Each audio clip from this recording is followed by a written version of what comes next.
sort of low heat, and we're going to add some extra virgin olive oil to that, and we just want to soften up some onions here. We'll turn our heat a little bit higher as we're adding our food, and you can see the oil is hot because you can tilt the pan and just see how quickly the oil moves. It's not smoking, because that's a good sign. So we're just going to take some yellow, I use sort of a medium-sized yellow onion and half a red onion, because that's what we had lying around. So either that or you could take two kind of medium yellow onions. And we're just going to coat this in the oil and just try to soften it up a little bit over low heat. And then once it softens a bit, we will add our garlic. Onions have been softening for about 5 minutes, and you can see they look sort of kind of glistening or transparent, so they're just about done. So we've got these things over medium heat, and we're going to take about 3 cloves of garlic here, and we're going to just put that over to heat a little bit, maybe for about 30 seconds. We don't want to burn that garlic. Okay, that's looking pretty good. Maybe about, you can smell that cooking away there. Smells pretty good. So that looks fine. And then we're going to take our, got about 3 cups of brown basmati rice, and we'll go ahead and add that. And we're just going to kind of incorporate that with our oil and our onion and our garlic. Okay, just like that. And off to the side here we have about 3 or 4 cups of chicken stock that we're bringing to a boil. That way when we add it to the rice mixture, it'll already be hot. So we're trying to do as many things in parallel as we can. Okay.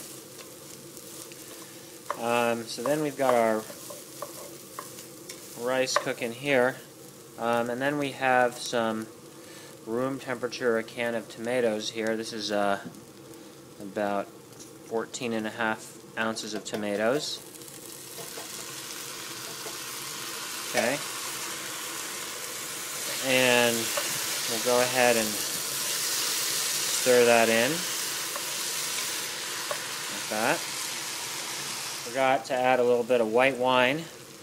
The white wine gives it some nice acidity, and it's also some liquid for it to cook in. We're doing all this over high heat because we want to get this mixture simmering as soon as possible.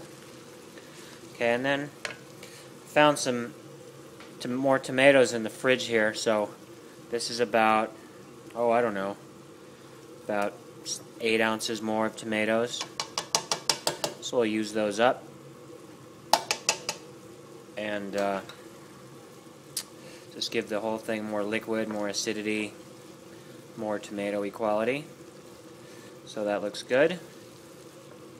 And then we're going to take the chicken stock that we've been bringing to a boil, or at least to something close to that, and add it to our rice mixture until we have enough liquid that it kind of covers the surface of the rice by about a thumbnail. Okay? So we'll go ahead and ladle in our stock. We could probably just pour it in, but we'll be fancy here and ladle it in. You can see that it's starting to boil right away. So once we pop this in the oven, it'll just sort of keep cooking. Right? Or we could even keep this going over the stovetop if we want, but I think the oven's nice because it gives it more of a caramelized quality, and then it doesn't burn so badly on it. Won't burn as much on the bottom. Okay?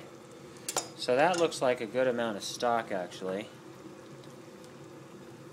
Guess that's close to a thumbnail, or maybe we'll add just a little bit more.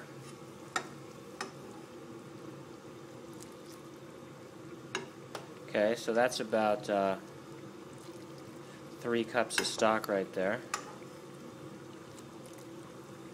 Okay, so then what we're going to do is add a little bit of bay leaf and salt and pepper, and then we will go ahead and plop this into the oven while we cook off our chicken.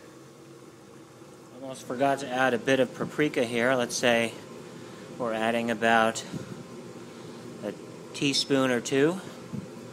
Okay, I'm going to cook that up in the rice, give it some nice color and flavor. Give that a little bit of a stir. Alright, that looks good. And then we'll go ahead, put this in the oven at about 350 to 400 degrees and let that rice absorb some of that liquid and soften up a little bit.